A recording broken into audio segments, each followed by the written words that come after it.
काम भी हो, लेकिन इनके पास इच्छा शक्ति नहीं है कि ये देश का विकास करें। इनके पास है हिंदू मुस्लिम घंटा मंदिर और मस्जिद। छात्र विरोधी ये सरकार नहीं चलेगी, नहीं चलेगी। छात्र विरोधी ये सरकार नहीं चलेगी, नहीं चलेगी। छात्र विरोधी ये सरकार नहीं चलेगी, छात्र विरोधी ये सरकार नहीं चलेगी, नहीं चलेगी। छात्र विरोधी ये सरकार नहीं चलेगी, नहीं चलेगी। नौजवान विरोधी ये सरकार नहीं चलेगी, नहीं चलेगी।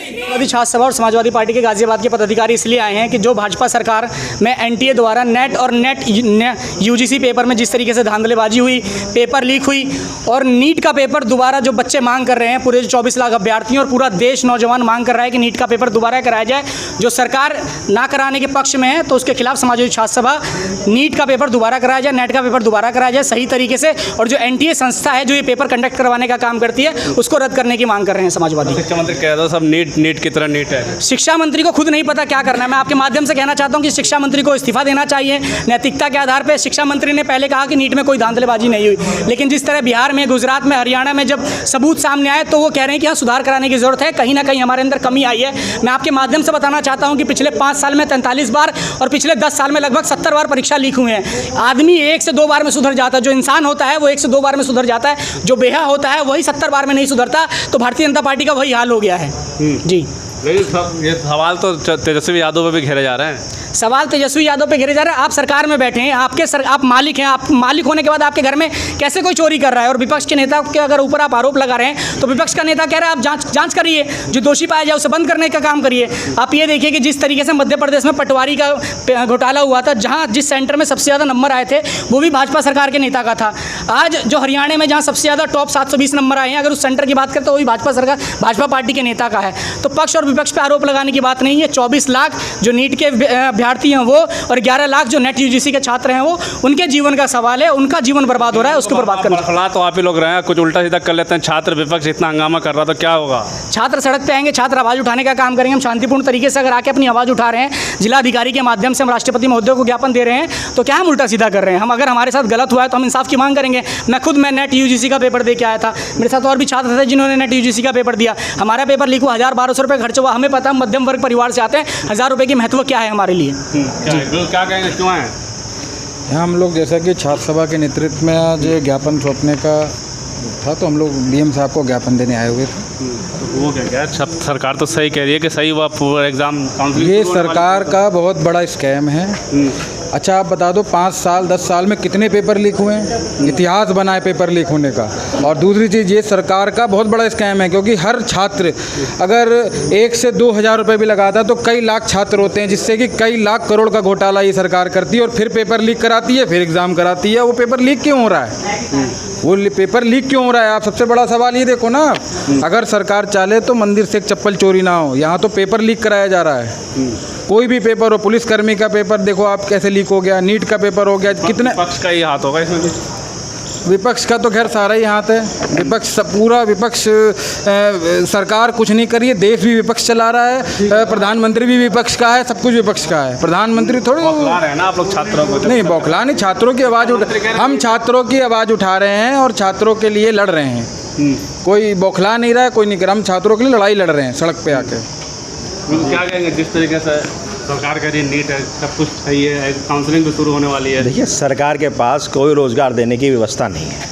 सरकार फेल है और ये फेल का ही रिजल्ट है जो हमारे युवा जिन्हें रोज़गार नहीं मिला। नीट के माध्यम से आप देखिए जितने भी पेपर हुए हैं, यूपी में देख लीजिए, मेरा मानना ये जितने भी आज तक पेपर हुए हैं सब स्कैम हैं, सब घोटाला है। योगी सरकारों, मोदी सरकारों बिल्कुल फेल है।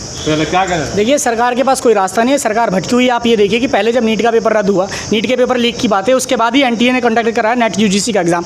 उसके बाद सरकार ने कराया। 18 जून को हम पेपर दे के आए, 19 जून को इन्होंने शाम को घोषणा कर दी सरकार ने कि इसमें धांधली हुई है, सीबीआई इसमें जांच करने काम करे, नेट का पेपर, नेट यूजीसी का पेपर रद्द कर दिया गया। उसके बाद जो अभी 2 दिन पहले नीट पीजी का एग्जाम होना था, आपको संदर्भ में होगा, जिस दिन पेपर है उस दिन सुबह कह रहे हैं कि ये धांधली की वजह से इसे भी कैंसिल करने का काम कर रहे हैं। लेकिन जो बच्चे 1 दिन पहले जो अलग अलग सेंटरों पर जाके पहुँच गए, उनका पैसा कौन देने का काम करेगा? सरकार द्वारा काला धन तो आ नहीं रहा है यहाँ से। जो लोगों का घर चल रहा है, लोग जो अभ्यर्थी हैं, जो परीक्षा वार्थी हैं, जो आराम से जाके पेपर देने का काम करें, सरकार के पास कोई रास्ता नहीं, ना पता ही नहीं सरकार कैसे चलाते हैं। मंदिर मस्जिद चलाने वाले लोगों को अगर आप सरकार पर बैठा देंगे, सरकार चलाने के लिए देश चलाने के लिए, तो उनसे सरकार चलेगा। जिन लोगों से अपना घर नहीं चला वह सरकार चलाने बैठ गए हैं। अपना घर नहीं चलाना, अपना घर नहीं चला, सब अपना घर छोड़ छोड़ के आ गए हैं। देश के लिए तो छोड़ा है सब। देश किसके लिए? देश के लिए कोई नहीं छोड़ा। गांधी जी ने भी देश के लिए घर छोड़ा था। गांधी जी जब देश चला रहे थे तो भी उनका परिवार था उनके साथ। पंडित जवाहरलाल नेहरू, सरदार वल्लभ भाई पटेल, सुभाष चंद्र बोस, सबने घर चला के देश चलाया। जिसने घर चलाया है वही देश चला पाएगा। जो घर नहीं चला सकता वो देश भी नहीं चला सकता। क्या कहेंगे? मनोज वैसे बताइए। आप देख रहे हैं आज छात्र सभा के नेतृत्व में जो है आज हम लोगों ने ज्ञापन दिया है सरकार को।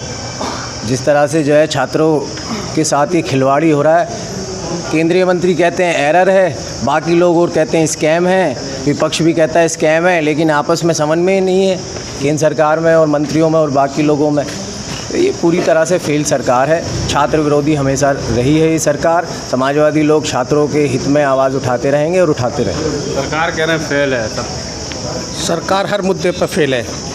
आप मीडिया के माध्यम से मैं आपको बता देना चाहता हूं, अगर आप सच्चाई दिखाएंगे तो देश जागरूक होने का काम करेगा। चाहे छात्रों की बात कर लें, मजदूर की बात कर लें, महिला की बात कर लें या नौजवानों की बात कर लें, सरकार हर मुद्दे पर फेल है। आज देखिए जब से सरकार चली है, जैसे हमारे छात्र सभा के अध्यक्ष अंशु ठाकुर जी ने बताया, पिछले 10 साल के अंदर 70 बार पेपर लीक हुए। चाहे पुलिस का पेपर हो, नेट का हो, नीट का हो या तहसीलदार का हो, हर पेपर लीक करने का काम ये लोग सरकार में बैठे हुए लोग हैं जो सब पेपर लीक करा, क्योंकि इनके पास रोजगार देने की व्यवस्था नहीं है, इसलिए ये पेपर लीक कराने का काम करते हैं। कह रहे हैं सब कुछ ये कानून व्यवस्था ठीक रहती है सरकार में, से चला देश विकास की ओर जा रहा है। कानून व्यवस्था ऐसे ठीक रहती है, केवल इनके चश्मे से देखने से ठीक रहती है। आप देखिए आज आए दिन लूट हो रही है, विधायक की पत्नी की चैन लूट जाती है, तो कहाँ कानून व्यवस्था ठीक है बताइए आप। विधायक की पत्नी की कुछ चैन लूट जाती है तब प्रशासन कुछ नहीं कर पाता, उसका पता नहीं लग पाता किसने लूटी है। कह रहे हैं कि सरकार जब आगे बढ़ाती है तो रूढ़िवादी लोग आप लोग पीछे खींचते हैं, सरकार को आगे बढ़ने नहीं देते। ये तो आरोप केवल विपक्ष में मंडने का काम करते हैं। जब सरकार फेल हो जाती है तो उसको देखना पड़ता है कि हम अपनी विफलता को कैसे छुपाएं। ये केवल विपक्ष को साधने आरोप लगा के अपने को साधना चाहते हैं। हर मुद्दे पर फेल है। क्या कह रहे हैं? सरकार को कितना समय चाहिए? पिछले 10 सालों से सरकार चल रही है। सरकार तो इन्हीं की है, फुल बहुमत में थी, पहले तानाशाही में चल रही थी। जब ये देश के लिए कुछ नहीं कर पाए, देश को बर्बादी की तरफ ले जा रहे हैं। अभी भी तो सरकार इनके हाथ में ही है। बर्बादी की तरफ कहाँ विकास है? आप अभी गाजियाबाद में बरसात होने वाली है, अभी थोड़ी दिन में आ जाइएगा, गोटो गोटो पानी भर जाएगा। ये विकास है? दिखाई दे जाएगा क्या विकास है? अभी 2-3 दिन ही आपके विपक्ष वाले तो चाहते हैं संसद भी चले और देश का विकास भी हो और देश में काम भी हो, लेकिन इनके पास इच्छा शक्ति नहीं है कि ये देश का विकास करे। इनके पास है हिंदू मुस्लिम घंटा मंदिर और मस्जिद, और कुछ नहीं इनके पास। कुछ नहीं है। क्या करें और नहीं करने देंगे मतलब विकास सरकार को? क्यों? मैंने ये नहीं कहा, मैंने कहा अब विकास और होगा जब विपक्ष में समाजवादी पार्टी आ गई है। समाजवादी पार्टी के सांसद में 37 सांसद बैठेंगे। विकास और अब हर मुद्दे विकास पे अब तक सवाल 10 साल का हो जाना चाहिए था। इनका तो विकास ही अभी तक पैदा ही नहीं हुआ, बस नाम ही विकास चल रहा है। जबकि 10 साल सरकार हो गई, विकास पैदा हुआ अब तक 10 साल हो जाते, लेकिन विकास पैदा ही नहीं हुआ, केवल नाम पहले रख दिया विकास विकास विकास। बताइए कहाँ कोई विकास पैदा हुआ है इनका? और ये बगल में रैपिड रेल बनी, कितने दिन चलती है ये हफ्ते में पता है आपको? ये उद्घाटन के बाद मुश्किल से 10 बार नहीं चली होगी। जब मोदी जी आए थे मुश्किल से 10 बार नहीं चली होगी सर।